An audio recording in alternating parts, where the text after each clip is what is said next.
भीमाशंकर ज्योतिर्लिंग की विस्तृत पौराणिक कथा। भीमाशंकर ज्योतिर्लिंग महाराष्ट्र के पुणे जिले में सह्याद्री पर्वतमाला की पश्चिमी घाट की हरी भरी वादियों में स्थित भगवान शिव के 12 ज्योतिर्लिंगों में से एक है। यह न केवल एक पवित्र तीर्थ स्थल है, बल्कि इसकी स्थापना के पीछे की पौराणिक कथा भी अत्यंत रोचक और महत्वपूर्ण है। राक्षस भीम का जन्म और तपस्या। पौराणिक ग्रंथों के अनुसार एक समय की बात है, रावण का छोटा भाई कुंभकर्ण अपनी पत्नी कर्कटी के साथ सह्याद्री पर्वत पर विचरण कर रहा था। कुंभकर्ण तो भगवान राम के हाथों मारा गया, लेकिन उसकी पत्नी कर्कटी गर्भवती थी। कुंभकर्ण की मृत्यु के बाद कर्कटी ने एक पुत्र को जन्म दिया, जिसका नाम भीम रखा गया।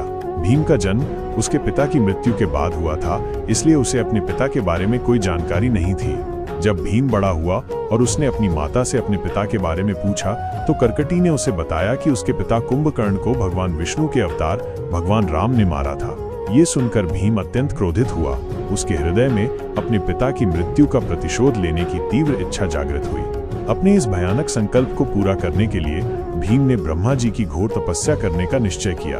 उसने कई वर्षों तक कठोर तपस्या की, जिससे उसकी तपस्या की अग्नि तीनों लोकों में फैल गई। अंततः ब्रह्मा जी उसकी तपस्या से प्रसन्न हुए और उसके समक्ष प्रकट हुए। भीम ने ब्रह्मा जी से असीम शक्ति का वरदान मांगा, जिससे वो कोई भी युद्ध न हारे और उसे कोई भी देव, दानव या मनुष्य पराजित न कर सके। ब्रह्मा जी ने उसे ये वरदान दे दिया। भीम का अत्याचार और देवों की व्याकुलता। अजेयता का वरदान पाकर भीम अत्यंत अहंकारी हो गया। वो स्वयं को सबसे शक्तिशाली मानने लगा और उसने तीनों लोकों में आतंक मचाना शुरू कर दिया। उसने ऋषि मुनियों के यज्ञों को भंग करना, देवताओं को परेशान करना और पृथ्वी पर निर्दोष लोगों पर अत्याचार करना अपना दैनिक कार्य बना लिया। उसके अत्याचारों से देवता, ऋषि और मनुष्य सभी त्राही त्राही करने लगे। स्वर्ग लोक में भी भय का वातावरण छा गया। उस समय कामरूप देश में राजा सुदक्षिण नाम का एक धर्मात्मा और शिव भक्त राजा राज्य करता था। राजा सुदक्षिण भगवान शिव का परम भक्त था और वो प्रतिदिन मिट्टी का पार्थिव शिवलिंग बनाकर उसकी पूजा करता था। भीम को भगवान शिव से घृणा थी, क्योंकि वह स्वयं को सर्वशक्तिमान मानता था। जब उसे राजा सुदक्षिण की शिव भक्ति के बारे में पता चला, तो उसने राजा को सबक सिखाने का निश्चय किया। राजा सुदक्षिण पर आक्रमण और शिव का क्रोध। एक दिन भीम ने अपनी विशाल सेना के साथ राजा सुदक्षिण के राज्य पर आक्रमण कर दिया। उसने राजा को बंदी बना लिया और उसे काल कोठरी में डाल दिया। परंतु कारागार में भी राजा सुदक्षिण की शिव भक्ति कम नहीं हुई। वो वहीं पर मिट्टी का शिवलिंग बनाकर भगवान शिव की आराधना करने लगा। जब भीम को इस बात का पता चला, तो वो आग बबूला हो गया।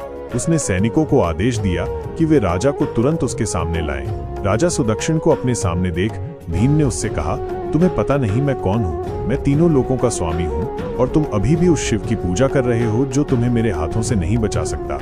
इतना कहकर उसने अपनी तलवार उठाई और राजा द्वारा बनाए गए पार्थिव शिवलिंग पर प्रहार करने का प्रयास किया। भगवान शिव का प्रकट होना और भीम का वध। जैसे ही भीम ने शिवलिंग पर अपनी तलवार उठाई, एक अद्भुत घटना घटी। जिस स्थान पर राजा सुदक्षिण पूजा कर रहा था, वहां स्वयं भगवान शिव प्रकट हो गए। उनका तेज इतना प्रचंड था कि भीम की आंखें चौंधिया गईं। क्रोध से भरे भगवान शिव और अहंकारी राक्षस भीम के बीच एक भयंकर युद्ध छिड़ गया। युद्ध इतना भीषण था कि तीनों लोग कांप उठे। देवतागण, ऋषि मुनि और सभी जीव भयभीत होकर इस युद्ध को देख रहे थे। अंततः भगवान शिव ने अपने त्रिशूल से भीम का वध कर दिया। भीम का शरीर धरती पर गिरा और उसके साथ ही उसके सारे अत्याचारों का अंत हो गया। ज्योतिर्लिंग की स्थापना। भीम का वध होने पर सभी देवताओं और ऋषियों ने सुख की सांस ली। वे सभी भगवान शिव के पास गए और उनसे प्रार्थना की कि वे भक्तों के कल्याण के लिए उसी स्थान पर ज्योतिर्लिंग के रूप में विराजमान रहे। उन्होंने कहा, हे महादेव, आपने इस दुष्ट राक्षस का संहार कर सभी को भयमुक्त किया है। कृपया आप यहीं निवास करें, ताकि आपके भक्त आपके दर्शन कर सकें और सभी भय, पीड़ा और पापों से मुक्ति पा सकें। देवताओं की इस प्रार्थना को स्वीकार करते हुए भगवान शिव उसी स्थान पर ज्योतिर्लिंग के रूप में स्थापित हो गए। भीम राक्षस का वध करने के कारण इस ज्योतिर्लिंग का नाम श्री भीमाशंकर ज्योतिर्लिंग पड़ा। भीमाशंकर का महत्व।